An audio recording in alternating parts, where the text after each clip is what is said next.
Climate की परिभाषा में बताया, ठीक है। जैसे अभी मैं फिर उसको थोड़ा सा ब्रशअप कर देता हूँ। हम लोग आम जीवन में या बोलचाल में दो शब्द का उपयोग करते हैं। पहला वेदर और दूसरा क्लाइमेट।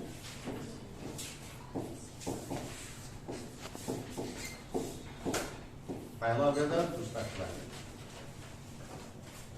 देखिए दोनों में समानता भी है, there is similarity between weather and climate, but difference too. Similarity क्या है? Similarity is that components which are responsible for weather are also responsible for climate. This is similarity. And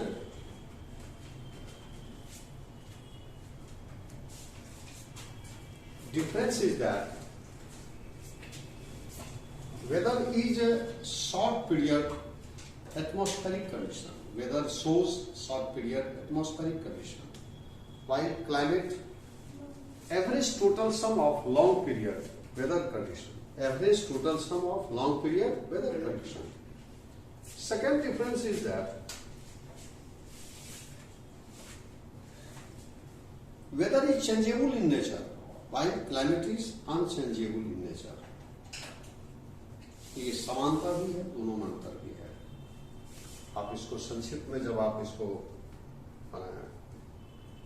समझ सकते हैं कि वेदर छोटा रूप है और क्लाइमेट उसका विस्तृत रूप होता है ना।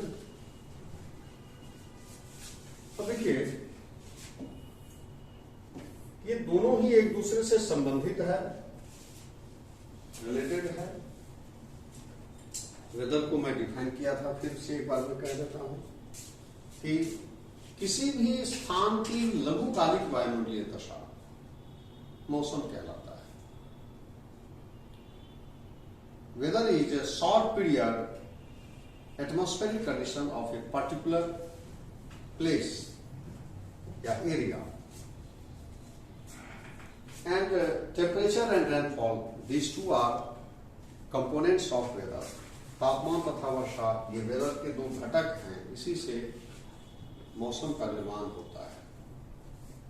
तीसरी बात कि वेदर परिवर्तनशील होता है।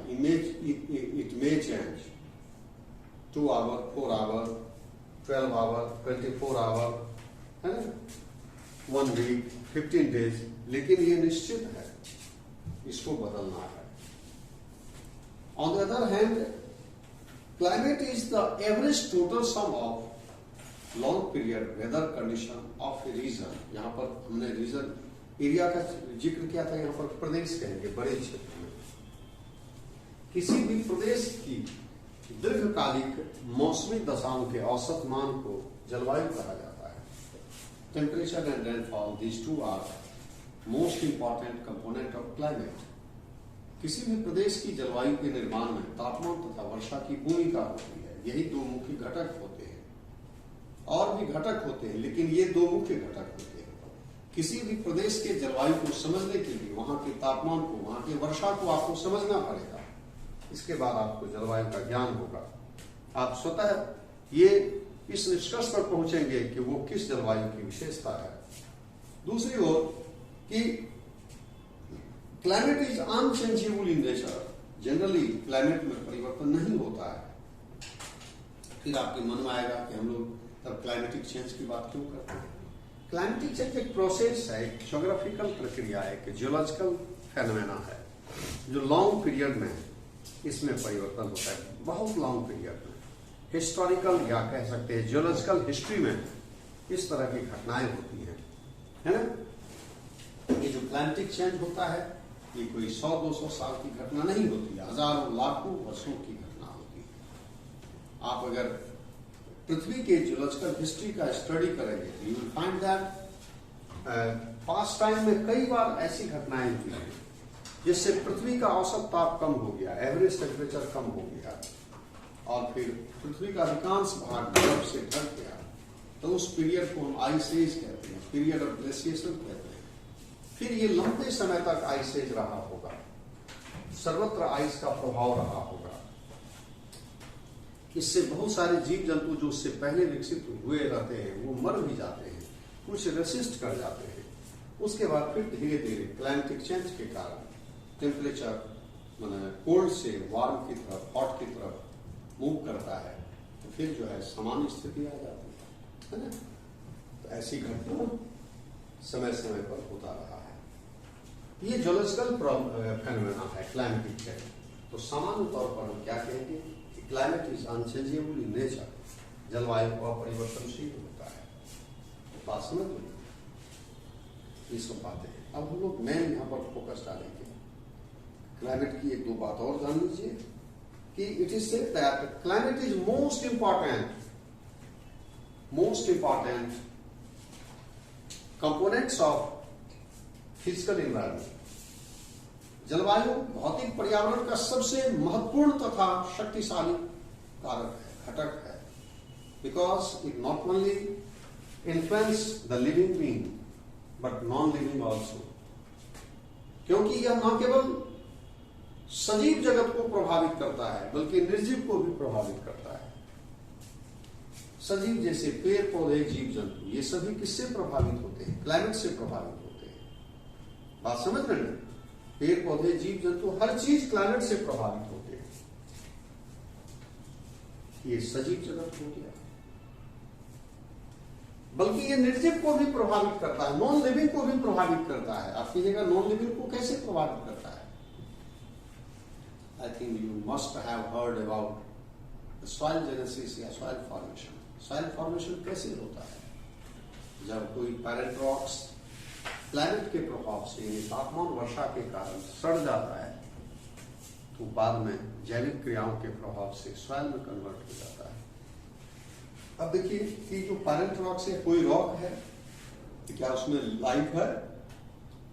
नॉन लिविंग थिंग्स है, सब्सटेंस है, लेकिन क्लाइमेट के कारण वो क्या हुआ? सड़ गया, जिससे मिट्टी का निर्माण हुआ। आप पढ़ते हैं कि अरावली माउंटेन एक रेसिडुअल माउंटेन है, रेलिक्ट माउंटेन है। कभी once upon a time Aravalli was highest mountain, है ना, वो हिमालय से ऊंचा हुआ करता था, लेकिन now it is a relict mountain. ये घिस पिट गया है और काफी निम्न हो गया है। ये अवशेष मात्र, क्यों? क्लाइमेट के कारण, है ना।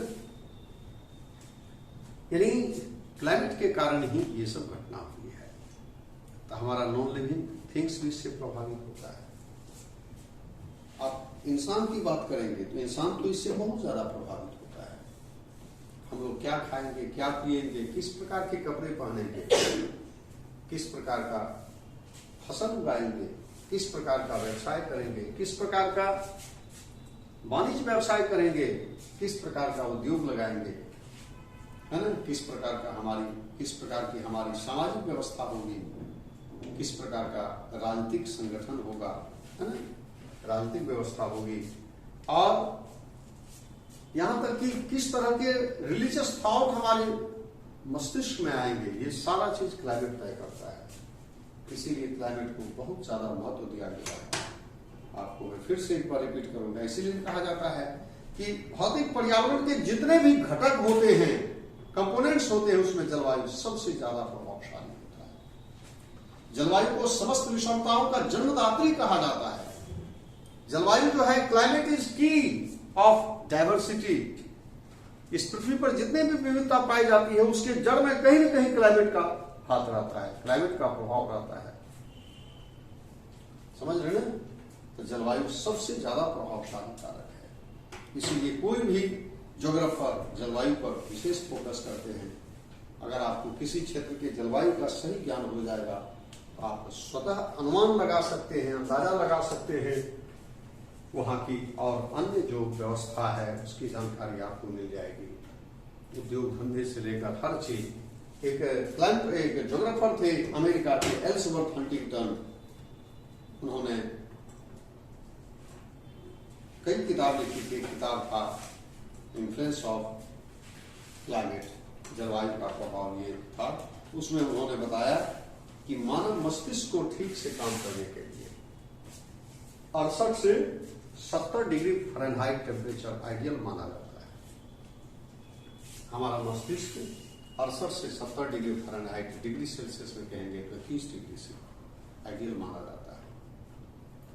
आप जैसे एसी का यूज करते हैं, इसको 21 डिग्री कर दीजिएगा तो ना आपको गर्मी लगेगी ना ठंडा लगेगा। 21 से जैसे 22 टेम्परेचर होगा तो आपको गर्मी की अनुभूति होगी, और 21 से टेम्परेचर जैसे कम होगा तो आपको हल्की सिहरन ठंड लगेगी। अगर आप हाफ शर्ट पहने है ना, आपका कुछ बदन अगर खुला हुआ है तो आपको ठंड जैसा हल्का सिहरन जैसा लगेगा। बात समझ रहे हैं? तो क्लाइमेट तो सबसे पावरफुल फैक्टर होता है, समझ रहे बात को?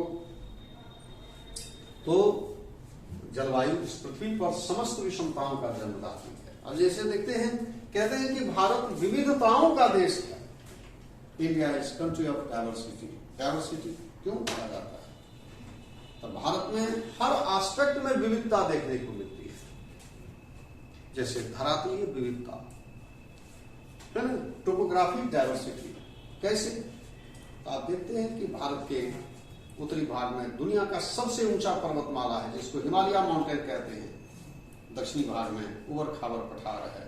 जो पृथ्वी का सबसे प्राचीन भूमि है, दोनों के बीच में समतल मैदान है, जो भौगोलिक इतिहास के चतुर्थ महाकल्प में बना है। भारत का सबसे नवीन प्राकृतिक भाग है ना? यह समतल है और पृथ्वी का एक सघनतम बसा हुआ भाग है।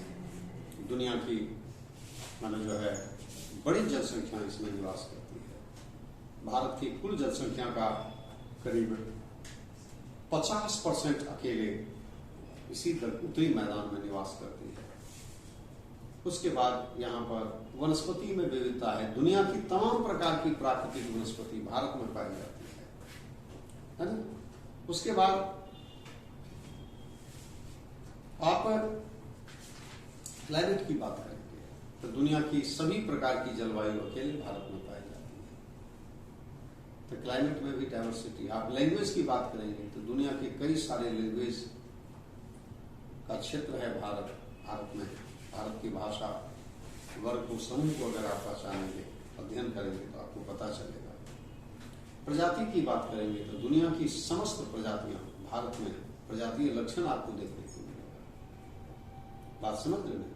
यहाँ पर कॉकेसाइड के भी कुछ आपको लक्षण मिलेंगे। उसका दूसरा जो ब्रांच हो गया, उसके बाद मंगोलाइड का भी, उसके बाद आप नेग्रिटो जिसको नेग्राइड कहते हैं, उसका भी लक्षण भारत में मिलेगा। जैसे कॉकेसाइड का ही एक ब्रांच दक्षिणी भाग में चला गया था, दक्षिणी यूरोप में, जिसको मेडिटेरेनियन कहा जाता है। तो ये जो उत्तरी मैदान है, इसमें बहुत सारी रेस का लक्षण पाया जाता है। तो प्रजातीय विविधता, जातीय विविधता, ये सभी कुछ देखेंगे आप इसमें भारत में, है ना? तो धर्म की बात करेंगे तो दुनिया के सभी धर्मों का यहाँ पर समन्वय है। दुनिया के सभी धर्म के लोग रहते हैं। यहाँ देख रहे हैं, हिंदू, मुस्लिम, सिख, ईसाई, सभी धर्म के लोग यहाँ निवास करते हैं, बौद्ध, जैन। इस तरह से विविधता है। इसीलिए रविन्द्रनाथ टैगोर ने एक लाइन, बड़ा मार्वेलस लाइन कहा कि हथाय आर्ज हथाय अनार्ज शक द्रविड़ चीन मुगल मंगोल दल पठान एक देह हलोली। अर्थात यहाँ आर्य भी आए, अनार्य भी आए, शक भी आए, द्रविड़ भी आए, चीनी भी आए, मुगल भी आए, मंगोल भी आए। ये सभी आए तो, लेकिन यहां से वापस नहीं गए। सभी यहाँ भारत रूपी शरीर के साथ मिलकर एक हो गया। और भारत में विविधता क्यों नहीं पाई जाएगी? अब देखिए, भारत विविधताओं का देश है, लेकिन विविधता होने के बावजूद भी भारत की जो जलवायु है, मानसून जलवायु, इसमें साम्यता ला देती है ना? सिमिलैरिटी ला देती है। सिमिलैरिटी कैसे ला देती है? समस्त भारत में दक्षिणी पश्चिमी मानसून से वर्षा होती है, और समस्त भारत में जो है कृषि मुख्य आर्थिक पेशा है। मानसूनी वर्षा और नदी घाटी में उपजाऊ मिट्टी के कारण यहाँ पर खेती कृषि एक महत्वपूर्ण आर्थिक पेशा है। बात समझ रहे हैं? चावल यहाँ का मुख्य फसल है। इसीलिए भारतीय संस्कृति को हम राइस कल्चर भी कह सकते हैं, चावल की संस्कृति कह सकते हैं। तो इस तरह से जो है ये मानसून भारत की सारी विविधता को दूर करके साम्यता ला देती है। भारत को एक सूत्र में बांधने का काम करती है। देखते हैं भारत का कोई ऐसा भाग है जहां दक्षिणी पश्चिमी मानसून से वर्षा ना होती हो, एक ही पवन तंत्र से वर्षा होती है। ये सब बातें हैं। आगे हम लोग अब मानसून के नेचर पर हम लोग चर्चा करते हैं। भारत की जलवायु को उष्णकटिबंधीय मानसून कहा जाता है। भारत की जलवायु को क्या कहा जाता है? The climate of India is tropical monsoon, उष्णकटिबंधीय मानसून कहा जाता है। इसको अंग्रेजी में क्या कहेंगे? ट्रॉपिकल मानसून कहेंगे। अब देखिए यहां दो शब्द है, ट्रॉपिकल और मानसून। ट्रॉपिकल किसको कहते हैं? ट्रॉपिकल कहते हैं, ट्रॉपिकल के बारे में दो तरह के विचार हैं। अगर आप सैद्धांतिक पक्ष की बात करेंगे, थ्योरेटिकल एस्पेक्ट्स की बात करेंगे, तो कर्क रेखा मकर रेखा के बीच स्थित भाग को उष्णकटिबंध कहा जाता है। Part of earth situated between Tropic of Cancer and Tropic of Capricorn is called tropical region. यह सैद्धांतिक बात है, लेकिन व्यवहारिक रूप में जो उष्णकटिबंध होता है 30 डिग्री एन से 30 डिग्री एस अक्षांशों के बीच स्थित भाग को उष्णकटिबंध कहा जाता है। Part of earth situated between 30 degree N to 30 degree S latitude is called tropical region. तो आपने भारत पढ़ा है कि भारत का जो अक्षांशीय विस्तार है कितना है? 8 degree 4 minute, 8 degree 4 minute N से लेकर 37 डिग्री 6 मिनट एन अक्षांश के बीच भारत का अक्षांशीय विस्तार है ना? अक्षांशीय विस्तार है, समझ रहे ना? और अगर आप भारत के मानचित्र पर नजर डालेंगे तो ये इसके ऊपर का भाग ये जम्मू कश्मीर है और यहां पर 30 डिग्री एन अक्षांश होगा। हम कहेंगे कि जैसे आपसे एक सवाल पूछा जाएगा कि why climate of India is called tropical climate, Bharat की जलवायु को उष्णकटिबंधीय क्यों कहा जाता है? हम कहेंगे कि because the most part of India's land lie with in tropical region, because most part of India's land lie with in tropical region, so it's climate is called tropical climate. क्योंकि भारत की अधिकांश भूमि उष्णकटिबंध में स्थित है, उष्णकटिबंध में स्थित है, अतः भारत की जलवायु को उष्णकटिबंधीय कहा जाता है। क्या समझ में कुछ आया?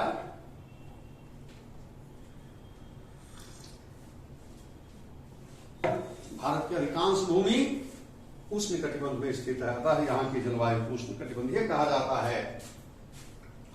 दूसरा है मानसून। भारत की जलवायु को मानसून क्यों कहा जाता है? Why climate of India is called monsoon type? तुम कहेंगे कि because in this tropical climate of India there is great influence of a variable wind known as monsoon. Bharat के इस उष्णकटिबंधीय जलवायु पर मानसून नामक एक आवर्ती हवा का प्रभाव पड़ता है, नियंत्रण करता है, इसीलिए भारत की जलवायु को मानसून कहा जाता है। दोनों मिला देंगे भारत। अब देखिए मैं इसको और संक्षिप्त में बता रहा हूं, क्योंकि भारत की अधिकांश भूमि उष्णकटिबंध में स्थित है ना, तथा इस उष्णकटिबंधीय दशा पर मानसून नामक एक आवर्ती हवा का प्रभाव रहता है, नियंत्रण रहता था। भारत की जलवायु को उष्णकटिबंधीय मानसून कहा जाता है। समझ रहे बात को?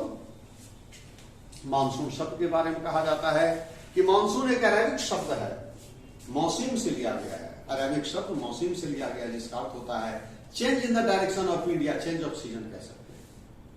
तो कहा जाता है कि प्राचीन काल में अरब के लोगों को, अरब के व्यापारियों को, चूंकि अरब का भारत के साथ घनिष्ठ व्यापारिक संबंध था, है ना, तो अरब के व्यापारी दक्षिणी पश्चिमी मानसून काल में अरब के तट पर, अरब सागर में बैठते थे नाव पर, पाल वाले नाव पर, और ये दक्षिणी पश्चिमी मानसून हवा उसको धकेल कर भारत के तट तक पहुंचा देती थी। यहाँ आते थे, 6 महीना व्यापार करते थे। जैसे ही शीतकाल आता था, हवा की दिशा बदलती थी, है ना, उलटती थी, ये फिर यहाँ पर बैठते थे और स्वदेश चले जाते थे। ऐसी हवा को उन्होंने मानसून शब्द से संबोधित किया।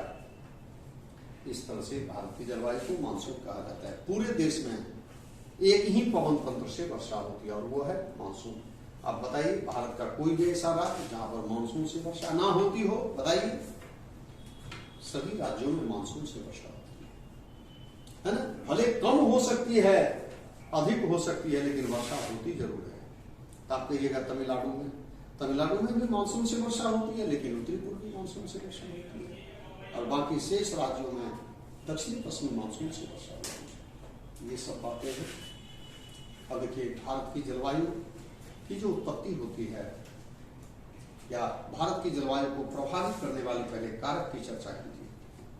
भारत में जो ऐसी जलवायु है, जैसा जलवायु आप पढ़ते हैं, जानते हैं, अनुभव करते हैं, महसूस करते हैं, ये जलवायु कई कारकों से प्रभावित होते हैं। इसके लिए बहुत सारे फैक्टर्स रिस्पॉन्सिबल होते हैं। सबसे पहले भारत के दक्षिणी भाग में समुद्र की निकटता, दक्षिणी भाग में समुद्र की निकटता इसे उष्णकटिबंधीय रूप देता है, जहां समुद्र से आने वाली हवा की प्रमुखता रहती है तथा वर्षा कम और अधिक हर जगह होती है। दूसरी ओर भारत के उत्तर में जो विशाल हिमालय पर्वत है, ये भारतीय जलवायु को महाद्वीपीय जलवायु का रूप प्रदान करता है, जहां स्तंभ से आने वाली हवा की प्रमुखता रहती है तथा वर्षा की कमी होती है। परंतु इन दोनों जो विषमता है वो दूर करके मानसून एक साम्यता ला देती है, क्योंकि दक्षिण से उत्तर तक सभी भागों में मानसून पवन तंत्र से वर्षा होती है। भारत की जलवायु पर कई कारकों का प्रभाव पड़ता है, जैसे स्थिति। पहला है स्थिति। स्थिति का मतलब लोकेशन। आप जानते हैं कि किसी भी प्रदेश के जलवायु पर उसकी स्थिति का प्रभाव पड़ता है। स्थिति का यहाँ तात्पर्य अक्षांशीय स्थिति से है। अभी अभी चर्चा हुई है कि भारत की अधिकांश भूमि उष्णकटिबंध में है। भारत का अक्षांशीय विस्तार 8 डिग्री 4 मिनट एन से लेकर 37 डिग्री 6 मिनट एन अक्षांश के बीच है, अर्थात भारत मुख्यतः उष्णकटिबंधीय क्षेत्र में स्थित है। तो उष्णकटिबंधीय जलवायु की विशेषता भारत में पाई जाती है। दूसरा है विस्तार। विस्तार का मतलब क्षेत्र से है, एरिया से है। ज्योग्राफी में कहा जाता है कि कोई भी देश जिसका विस्तार जितना बड़ा होगा, वहां जलवायु में उतनी विषमता होगी, उतना एग्जैजरेशन होगा, अतिशयता होगी।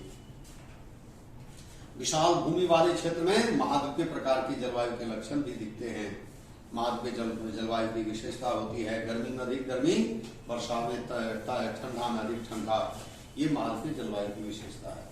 अगर इसको आप मतलब जो है इसके आधार पर देखें तो भारत का जो उत्तरी मैदान है वो इस तरह की स्थिति में है, महाद्वीपीयता स्थिति है। आप देखते हैं गर्मी में बहुत गर्मी पड़ती है, जाड़ा में बहुत ठंडा पड़ता है ना।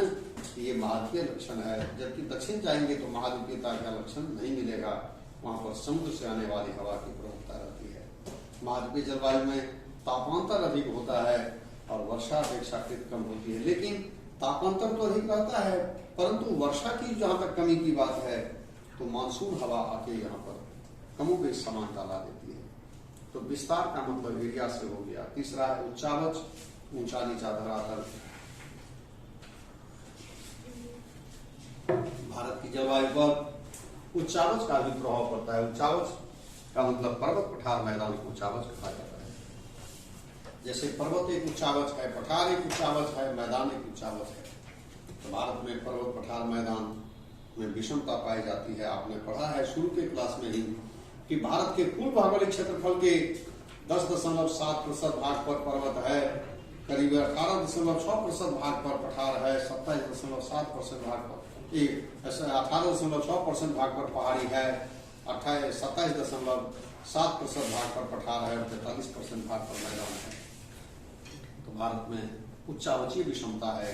अगर आप भारत के मानचित्र को देखें तो भारत के पश्चिम में पश्चिमी घाट पर्वत है न, उत्तर में सुदूर उत्तर में हिमालय पर्वत, महान हिमालय, लघु हिमालय, शिवालिक श्रेणी, उत्तर में विंध्या पर्वत, सतपुरा पर्वत है न, महादेव पर्वत, मैकाल पर्वत, उत्तर पश्चिम में अरावली पर्वत, पश्चिम में पश्चिमी घाट पर्वत, दक्षिण में नीलगिरी पर्वत, अन्नामलाई पर्वत, इलायची पर्वत, पूरब में बंगाल की, पूरब में पूर्वी घाट पर्वत, पाल घाट पर्वत, क्या नाम है, पालनी हिल।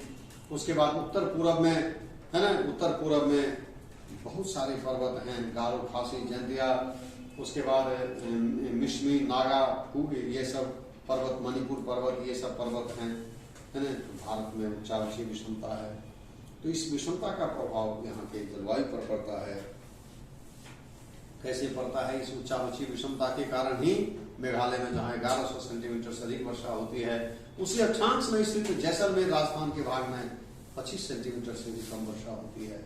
इसके लिए क्षेत्र और उच्चावल दोनों जिम्मेवार होता है ना।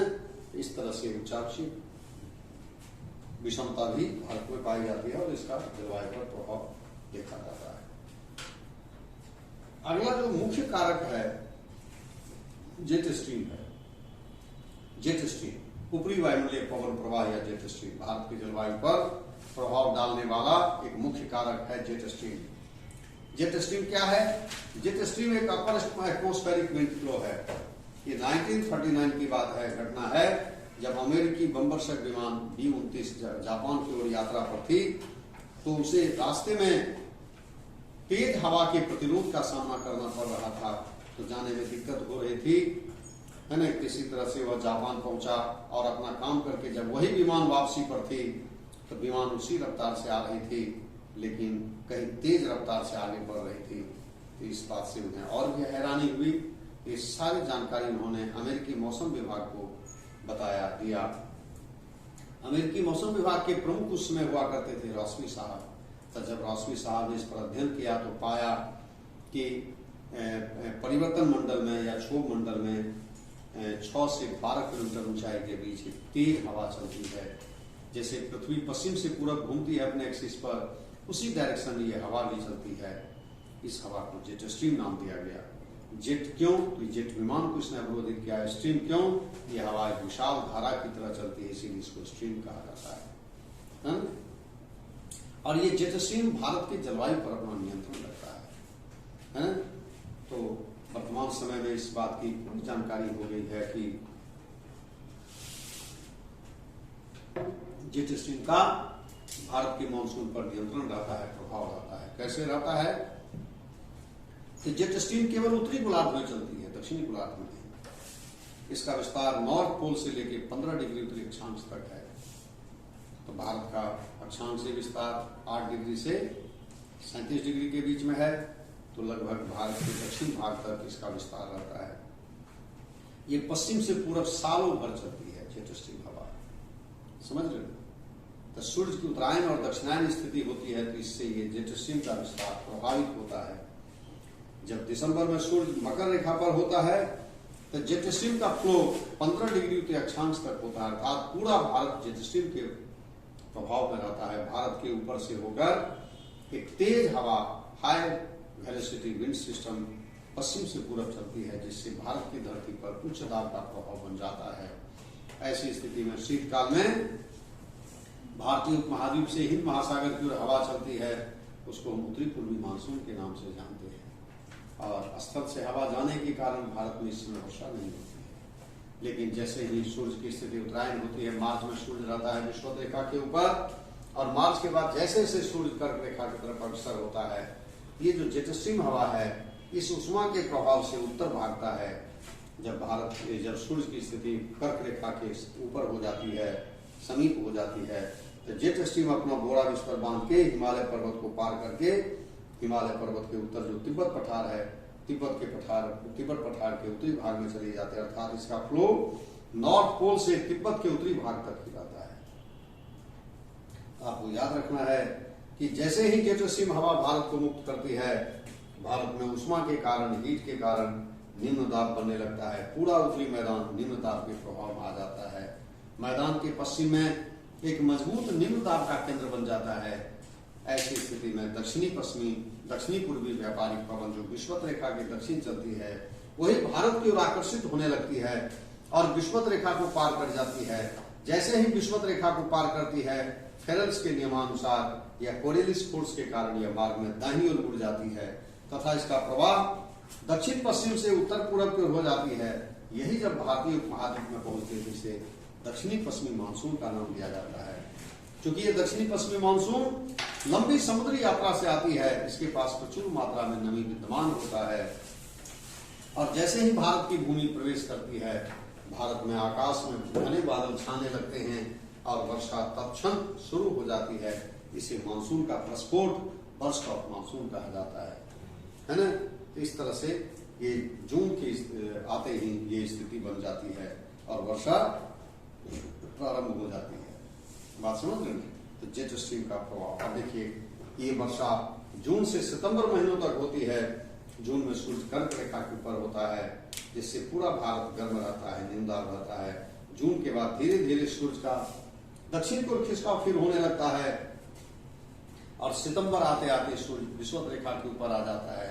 इससे ये जो दक्षिणी पश्चिमी मानसून है कमजोर पड़ने लगती है, वीक होने लगती है। क्यों होने लगती है?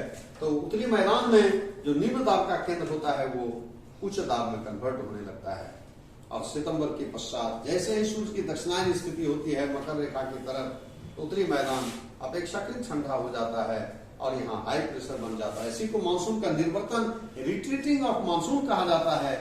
इसी से हवा स्थल से सागर की ओर चलने लगती है, जिसको लौटती मानसून कहते हैं। ये शरद ऋतु की घटना होती है और दिसंबर आते आते सूर्य मकर रेखा पर पहुंच जाता है, जिससे भारत का उत्तरी मैदान काफी ठंडा हो जाता है। ठंडा होने के कारण यहाँ एक मजबूत उच्च दाब बन जाता है। ऐसी स्थिति में भारतीय उपमहाद्वीप से हिंद महासागर की ओर हवा चलती है। इसी को हम उत्तरी पूर्वी मानसून कहते हैं। उत्तरी पूर्वी मानसून स्थल से आती है, अतः शुष्क होने के कारण भारत में इससे वर्षा नहीं होती है। परंतु जब कुछ हवा बंगाल की खाड़ी से होकर आती है, रास्ते में नमी ग्रहण करके भारत के पूर्वी तट पर तमिलनाडु में वर्षा करती है। इसी समय शीतकाल में पश्चिमोत्तर भाग में भी पंजाब और उसके आसपास के भागों में भी वर्षा होती है। लेकिन उस वर्षा का कारण पश्चिमी विक्षोभ है। पश्चिमी विक्षोभ क्या है? तो शीतकाल में भूमध्य सागरीय प्रदेश में काफी संख्या में टेम्परेट साइक्लोन उत्पन्न होता है।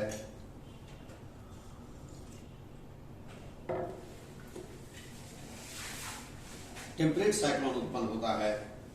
कुछ साइक्लोन को, ये जो जेट स्ट्रीम हवा है, चूंकि पावरफुल हवा है, हाई वेलोसिटी विंड सिस्टम है, तो कुछ चक्रवात को जबरन अपने साथ एक तरह से समझिए अपहरण करके पूरब की ओर ले चलती है। क्योंकि जेट स्ट्रीम हवा पश्चिम से पूरब चलती है, ये हवा उस साइक्लोन को कैप्चर करके, टेम्परेट साइक्लोन को कैप्चर करके अपने साथ पूरब की ओर ले चलती है। ये रास्ते में वर्षा करते हुए चलती है। इससे इराक में वर्षा होती है, ईरान में वर्षा होती है, अफगानिस्तान में वर्षा होती है, पाकिस्तान में वर्षा होती है। उसके बाद जैसे ही ये हिंदुस्तान आती है तो भारत के पश्चिमोत्तर भाग में, पंजाब हरियाणा उसके आसपास के भागों में इसके पास जो भी शेष नमी होती है वो नमी वर्षा के रूप में गिर जाती है ना। इस वर्षा को हम पश्चिमी विक्षोभ से होने वाली वर्षा कहते हैं। यह वर्षा दिसंबर, जनवरी, फरवरी महीनों में होती है। अतः उस क्षेत्र में इस वर्षा से रबी फसल काफी लाभान्वित होता है। वहां रबी फसल की सफलता इसी वर्षा पर निर्भर करती है ना। इसीलिए देखते हैं पश्चिमोत्तर भाग जो है रबी फसल का बड़ा उत्पादक क्षेत्र है भारत का, है ना। वर्षा के बाद ये हवा शुष्क हो जाती है। शुष्क हवा पुनः मरु प्रदेश की ठंडक को एब्जॉर्ब कर लेती है, क्योंकि थार डेजर्ट शीतकाल में काफी ठंडा रहता है, उसको ये एब्जॉर्ब कर लेती है और इस ठंडक को लेकर पुनः जब आगे मैदान में अग्रसर होती है तो मैदान में प्रभावित क्षेत्र का तापमान, थर्मामीटर का पारा अचानक नीचे गिर जाता है। इसी को हम शीतलहर के नाम से जानते हैं। इस तरह से ये पश्चिमी विक्षोभ से भी वर्षा होती है। समझ रहे बात को? अब देखिए मानसून की उत्पत्ति के बारे में मैं दूसरा व्यू बता रहा हूं।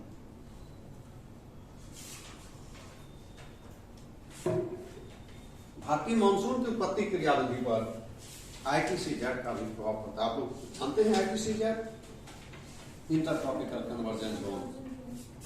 जैसे विषुवत रेखा के पास उत्तरी पूर्वी व्यापारिक पवन और दक्षिणी पूर्वी व्यापारिक पवन आके ऐसे आपस में मिलती है, कन्वर्स करती है। तो विषुवत रेखा के पास स्थित भाग को अंतरोष्ण अभिसरण क्षेत्र कहा जाता है, ITCZ कहा जाता है ना। क्योंकि विषुवत रेखा के पास हमेशा निम्न दाब बना रहता है, लो प्रेशर बना रहता है, जिसे विषुवतीय निम्न दाब पेटी या डोलड्रम या शांत पेटी के नाम से जाना जाता है। समझ रहे बात को? तो विषुवत रेखीय निम्न दाब के पास उत्तरी गोलार्ध से 30 डिग्री से एक हवा आती है, जिसको उत्तरी पूर्वी व्यापारिक पवन कहते हैं, और 30 डिग्री S से भी एक हवा आती है, जिसको दक्षिणी पूर्वी व्यापारिक पवन कहते हैं। ये दोनों व्यापारिक पवन विषुवत रेखा के पास आके कन्वर्स करती हैं, ऊपर उठ जाती है। ITCZ कहा जाता है। इस ITCZ को आप समझ सकते हैं, विषुवतीय निम्न दाब को ITCZ कहा जाता है, इसी भी आप कह सकते हैं। इस ITCZ के उत्तर जो स्थित भाग है, जो उत्तरी पूर्वी व्यापारिक पवन का क्षेत्र है, उसको NITCZ कहा जाता है, उत्तरी अंतरोष्ण अभिसरण क्षेत्र कहा जाता है। और ITCZ के दक्षिण स्थित जो भाग है ना, उसको जो दक्षिणी पूर्वी व्यापारिक पवन का क्षेत्र है उसको SITCZ कहा जाता है। और देखिए SITCZ और NITCZ दोनों ITCZ के पास कन्वर्ज करती है। तो जब सूर्य की उत्तरायण स्थिति होती है तो ये जो हमारा इक्वेटर है, जिसको हम कहते हैं इक्वेटोरियल लो प्रेशर कहते हैं, जहां हमेशा लो प्रेशर रहता है, तो सूर्य की उत्तरायण स्थिति होते ही ये विषुवतीय निम्न दाब पेटी अपने स्थान से 3-4 डिग्री 4-5 डिग्री उत्तर चला जाता है, जिसको थर्मल इक्वेटर के नाम से जाना जाता है। दूसरी ओर उत्तरी गोलार्ध में गर्मी के कारण, चूंकि कर्क रेखा के पास सूर्य रहता है, तो उत्तरी गोलार्ध में गर्मी के कारण जो NITCZ है यानी उत्तरी पूर्वी व्यापारिक पवन, इसका लोप हो जाता है, ये गर्म होकर ऊपर उठ जाती है। ऐसी स्थिति में दक्षिणी पूर्वी व्यापारिक पवन या SITCZ, यही SITCZ या दक्षिणी पूर्वी व्यापारिक पवन विषुवत रेखा को पार कर जाती है। विषुवत रेखा को पार करते ही फेरेल्स के लॉ के मुताबिक यह मार्ग में दाहिनी ओर मुड़ जाती है तथा यह दक्षिण पश्चिम से उत्तर पूर्व की ओर चलती है। यही हवा जब भारतीय उपमहाद्वीप आती है, जिसे दक्षिणी पश्चिमी मानसून के नाम से जाना जाता है, साउथ वेस्ट मानसून कहा जाता है। क्योंकि साउथ वेस्ट मानसून लंबी समुद्री यात्रा से आती है, अतः इसके पास प्रचुर मात्रा में नमी विद्यमान होता है। और भारत जैसे आती है, भारत में घने बादल छाने लगते हैं, वर्षा प्रारंभ हो जाती है, और इसको हम मानसून से होने वाली वर्षा के नाम से जानते हैं। समझ रहे बात को? ये जो दक्षिणी पश्चिमी मानसून है,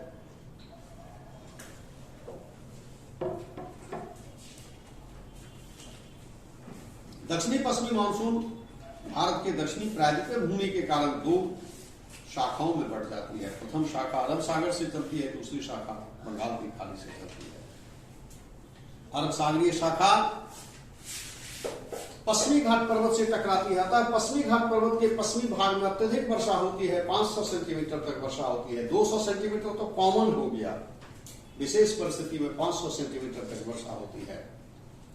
लेकिन जब पश्चिमी घाट पर्वत को लांघ कर आंतरिक प्रायद्वीप में आती है तो उससे बहुत कम वर्षा होती है, 50 से 100 सेंटीमीटर वर्षा होती है। क्यों? तो पश्चिमी घाट पर्वत के पूर्वी भाग में स्थित भारत का आंतरिक प्रायद्वीप पठार वृष्टि छाया क्षेत्र में है, जहां पर हवा के पास नमी कम हो जाती है, इसीलिए वर्षा कम होती है। गुजरात में भी अरब सागरीय मानसून से वर्षा होती है, लेकिन राजस्थान नहीं जा पाती है, क्योंकि अध्ययन से पता चला है कि जब ये दक्षिणी पश्चिमी मानसून सागर से स्थल में प्रवेश करती है तो इसके मार्ग में दाहिनी तरफ विचलन होता है, जिससे यह अरावली पर्वत के दक्षिणी पूर्वी ढाल के सहारे आगे निकल जाती है। अरावली पर्वत के पश्चिम नहीं जा पाती, इसीलिए राजस्थान का पश्चिमी भाग में बसता है। दक्षिणी पश्चिमी मानसून की दूसरी शाखा बंगाल की खाड़ी से चलती है। बंगाल खाड़ी की विशिष्ट शंक्वाकार आकृति के कारण यह सीधा उत्तर की ओर चलती है और उत्तर जाना चाहती है मध्य एशिया में बैकाल झील के पास भी उस समय निम्न दाब का क्षेत्र रहता है। समझ रहे हैं? लेकिन हिमालय तो चूंकि एक ऊंचा पर्वत है, एक लॉफ्टी माउंटेन है, संसार का सबसे ऊंचा पर्वतमाला है, तो हिमालय पर्वत इसको उत्तर जाने से रोक देता है। अंततोगत्वा ये बंगाल खाड़ी की दक्षिणी पश्चिमी मानसूनी शाखा पूर्वोत्तर भारत में मेघालय में स्थित गारो खासी जंतिया पहाड़ी से टकराकर पुनः 2 उपशाखाओं में बढ़ जाती है। प्रथम उपशाखा पूर्वोत्तर भारत में बहती है, जिसे ब्रह्मपुत्र घाटी की उपशाखा कहा जाता है। इससे पूर्वोत्तर भारत में वर्षा होती है। जबकि दूसरी उपशाखा पश्चिम की ओर मुड़ जाती है। क्यों पश्चिम मुड़ती है? हिमालय इसको उत्तर जाने नहीं देता है, और पश्चिम में जो थार रेगिस्तान में जो निम्न दाब होता है वो इसको आकर्षित करता है, इसीलिए पश्चिम मुड़ जाती है। यही हवा जो उत्तरी मैदान में पश्चिम की ओर चलती है, तो पूरब से पश्चिम की ओर चलने के क्रम में वर्षा करती हुई जाती है, परंतु पूरब से पश्चिम की ओर वर्षा क्रमशः घटती जाती है। क्यों घटती जाती है? तो हवा में उपस्थित नमी वर्षा के रूप में गिरने से, आगे नमी कम होने से वर्षा भी कम होती है। उदाहरण के लिए कोलकाता में 120 सेंटीमीटर वर्षा होती है, पटना में 105 सेंटीमीटर होती है, प्रयागराज में 96 सेंटीमीटर होती है, और दिल्ली में मात्र 56 सेंटीमीटर वर्षा होती है। दिल्ली में पुनः अरावली पर्वत की स्थिति के कारण अरावली के पूर्वी भाग में इसकी सारी नमी, बची खुची नमी गिर जाती है और अरावली के पश्चिम शुष्क हवा पहुंचती है, जिससे राजस्थान का पश्चिमी भाग मरुस्थलीय। बीपीएससी में पिछले बीपीएससी में पूछा भी था कि राजस्थान का मरुस्थल पश्चिमी भाग में क्यों मरुस्थल है, तो वहां तक हवा पहुंच नहीं पाती है ना, नम हवा वहां तक अप्रोच नहीं कर पाती, इसीलिए राजस्थान का पश्चिमी भाग मरुस्थल है। इस तरह से अब देखिए, भारत में दक्षिणी पश्चिमी मानसून का सर्वप्रथम आगमन केरल राज्य में जून के प्रथम सप्ताह में होता है और इसका आगमन 1 से 5 जून तक निश्चित रूप से हो जाता है। बिहार तथा झारखंड आने की संभावित तिथि 12 जून है, 15 जून तक अवश्य आ जाती है। 30 जून तक समस्त भारत दक्षिणी पश्चिमी मानसून के प्रभाव में आ जाता है। 30 जुलाई तक अधिकतम वर्षा होती है और 30 अगस्त के बाद, ये जो आ रहा है 30 अगस्त, मानसून कमजोर होना शुरू हो जाएगा। देखे होंगे न्यूज में भी दिया है कि 31 अगस्त तक ये जो है स्थिति बारिश सब हो सकती है, अभी एक्सपेक्टेड है, और 31 अगस्त से 30 अगस्त से फिर कमजोर होना शुरू हो जाएगा, यानी मानसून ऋतु खत्म, अब शरद ऋतु आना शुरू होगा। अब कुछ वर्षा होगी, जैसे नक्षत्र वगैरह का प्रभाव रहता है, जैसे आप लोग पढ़े होंगे, हस्ती नक्षत्र होगा, कन्या नक्षत्र होगा, चित्रा नक्षत्र होगा। चित्रा तो लास्ट में होता है, दीपावली के आसपास में। चित्रा जो है ठंडा ला देता है। हस्ती नक्षत्र में बूंदाबूंदी बारिश होगी, बड़ा बड़ा बूंद वाला वर्षा होगी, कभी कभार मान लीजिए कभी इच्छा हो गई, ऐसा माहौल बन जाएगा तो खूब एक वर्षा 10 मिनट होगी तो उसी में पानी जमा देगा, बड़ा बड़ा बूंद गिरता है, इसीलिए उसका नाम हस्ती नक्षत्र होता है। और एक कन्या नक्षत्र होती है, उसमें फुहार वाली वर्षा होगी, और कभी कभी कन्या नक्षत्र में ऐसा मौसम हो जाता है कि आपको 8 दिन तक 10 दिन तक वो झिसिया रहा है, ना तेज वर्षा हो रही है, ना मौसम साफ हो रहा है, ऐसा भी कभी कभी होता है। ये नक्षत्र के हिसाब से हल्की हल्की वर्षा होगी, लेकिन अब वर्षा का सीजन यही 30 अगस्त तक है, मान के चलिए आप, बात समझ रहे। हालांकि हमारे यहाँ जो पर्व त्योहार, कुछ जो हमारा जो धार्मिक जो भी ये है रीति रिवाज है, सबके साथ हमारा नेचर के साथ वो ट्यूनिंग है। तो करीब 5-6 तारीख के आसपास जन्माष्टमी होगा, उस दिन तो वर्षा होना ही है, ये तय है। भले कम वर्षा हो, लेकिन रात में एक वर्षा तो होगी, दिन में भी होगी, रात में एक वर्षा होगी, निवारा है। क्योंकि लॉर्ड कृष्णा का जन्म का टाइम है, उनका जब जन्म हुआ था तो आधा महीना में वर्षा काफी हो रही थी, है ना। तो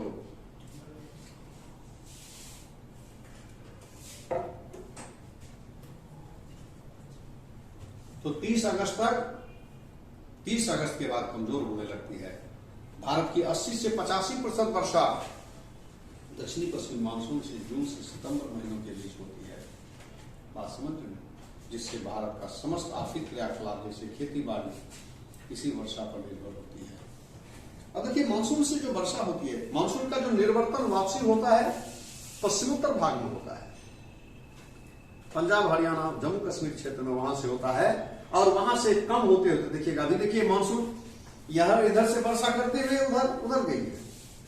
अभी देखिएगा उधर दिल्ली और राजस्थान साइड में बाढ़ की स्थिति है, वेस्टर्न यूपी में, है ना, पंजाब साइड में बाढ़ की स्थिति है, तो वहां वर्षा हो रही है। और 30 अगस्त जैसे होगा घटना शुरू हो जाएगा, फिर घटते घटते और लास्ट में जब तमिलनाडु पहुंचेगा, अक्टूबर आते थे तमिलनाडु में, मानसून खत्म, मानसून का निर्वर्तन हो जाएगा, वापसी हो जाएगी। तो ये कभी कभी सवाल पूछता है कि मानसून की जो वापसी होती है कहां से, पश्चिमोत्तर भाग से दक्षिण भाग से, पहले वहां से स्टार्ट होगा और लास्ट में यहां, ये सब बातें हैं। उसके बाद वर्षा का वितरण, ये सब चीज है, और आप इसको पढ़िएगा। एक मैं मैप से, इसको अभी जो मैं लेक्चर दिया मैप से मैं बताता हूं क्या